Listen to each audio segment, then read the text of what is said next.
दोस्तों, विस्की को पीने के बाद इंसान एक हसीन दुनिया में चला जाता है, अपने सभी गम भुला देता है और खुद को रिलैक्स फील करवाता है। उस विस्की को फैक्ट्री में आखिर कैसे बनाया जाता है? विस्की 3 चीजों को मिलाकर तैयार किए जाते हैं, जिसमें अनाज, पानी और खमीर शामिल है। विस्की को बनाने के लिए अलग अलग तरह के अनाज का इस्तेमाल किया जाता है, जैसे राई, मॉल्ट राई, गेहूं और मक्का जैसे अलग अलग तरह के विस्की बनाने के लिए इस्तेमाल किए जाते हैं। विस्की बनाने का सबसे पहला प्रोसेस होता है सिलेक्शन ऑफ ग्रेन्स, यानी कि सबसे पहले यह तय करना पड़ता है कि विस्की बनाने के लिए कौन सा अनाज लेना है। साथ ही पानी में कौन कौन से मिनरल्स होने चाहिए, इसका भी ध्यान रखा जाता है। ऐसा इसलिए क्योंकि अगर पानी में लाइम मौजूद होता है तो विस्की बनाने की प्रक्रिया थोड़ी आसान हो जाती है और अनाज और पानी के क्वालिटी चेक करने के बाद अगली प्रक्रिया होती है मॉल्टिंग प्रोसेस, यानी कि एक ऐसा प्रोसेस जिसमें इस्तेमाल में आने वाले अनाज के एंजाइम्स को प्रोड्यूस किया जाता है।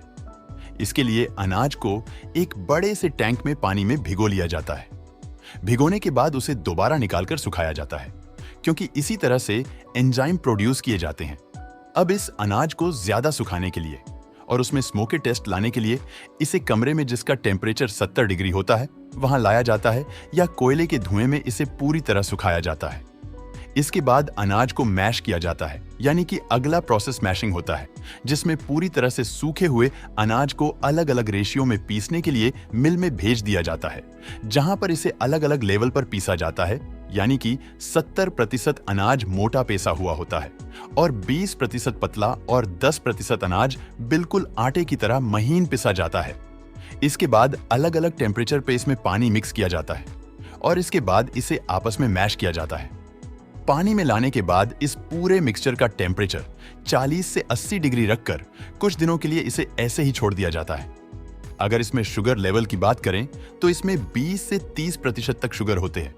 अब इसके बाद अगला स्टेप होता है फर्मेंटेशन प्रोसेस, और इस प्रोसेस को फेरेंटेशन प्रोसेस इसीलिए कहा जाता है क्योंकि इसमें खमीर मिलाकर छोड़ देते हैं। इसमें मौजूद स्टार्ट अपने को सॉल्युएबल में चेंज करना शुरू कर देता है और यहीं से शुरू हो जाता है विस्की बनाने का असली सिलसिला, यानी कि डिस्टिलेशन प्रोसेस। अब लिक्विड को अलग करके निकाल लिया जाता है, जो एक तरह से कच्चे शराब का रूप ले लेते हैं, जिससे अगर बिना डिस्टिलेशन के इस्तेमाल किया गया तो ये किसी जहर से कम नहीं होते, क्योंकि इसमें एथेनॉल के साथ साथ जहरीला मेथनॉल भी मिला होता है, जो काफी हद तक जानलेवा साबित होता है। और इसलिए जरूरत पड़ती है इस लिक्विड में से इथेनॉल को अलग करने के, जिसके लिए बड़े बड़े कंटेनर्स का इस्तेमाल किया जाता है, जिसमें इथेनॉल 70 से 80 डिग्री पर एवपोरेट होना शुरू हो जाते हैं और भाव बनकर ऊपर उठने लगते हैं। इसलिए इसे इस टेम्परेचर पर रखा जाता है और जो इथेनॉल भाव बनकर ऊपर को उठने लगते हैं उसे पाइप की हेल्प से दूसरे कंटेनर में डाल दिया जाता है, जहां इससे ठंडी हवा से होकर गुजारा जाता है, जिससे इथेनॉल लिक्विड फॉर्म में आ जाते हैं।